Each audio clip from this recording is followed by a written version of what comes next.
അപ്പൊ അങ്ങനെയുള്ള രാജ്യത്തിൽ നിന്ന് സ്വാതന്ത്ര്യം നേടിയെടുക്കാൻ വേണ്ടി അനുഭവിച്ച ക്ലേശങ്ങൾ, നടന്നു കയറിയ ഇരുട്ടു വഴികൾ, അടികൊണ്ട് കിടന്ന് തളർന്ന എത്രയോ എത്രയോ കാലം തുടർച്ചയായിട്ട് ജയിൽവാസം അനുഭവിച്ച നേതാക്കന്മാരൊക്കെയുള്ള പാർട്ടിയാണ് കോൺഗ്രസ്. ഈ കോൺഗ്രസിനെ ആർക്കാ മറക്കാൻ പറ്റുക?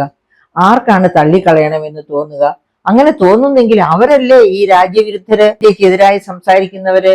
അപ്പൊ അങ്ങനെ ഉള്ള ആഗ്രഹം, അതായത് കോൺഗ്രസിനെ വേരോടെ ഇല്ലാതെയാക്കുക, അതിന്റെ ഒരു ഭസ്മം പോലും ഇന്ത്യയിൽ ഇല്ലാതെയാക്കുക എന്നുള്ള ആഗ്രഹത്തോടു കൂടി കാര്യങ്ങൾ ചെയ്യുന്ന പാർട്ടിക്കാരാണ് BJP-കാരെന്ന് ഇപ്പൊ തോന്നിപ്പോവുകയാണ്.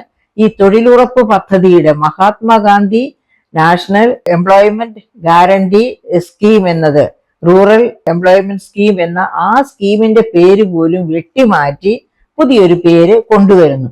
അപ്പം ഇങ്ങനെ ഒരു പുതിയ പേര് കൊണ്ടുവരുമ്പോൾ നമ്മൾ ഓർക്കണം, എന്തിനാണ് നമുക്ക് MGNREGA, Mahatma Gandhi national rural employment guarantee scheme,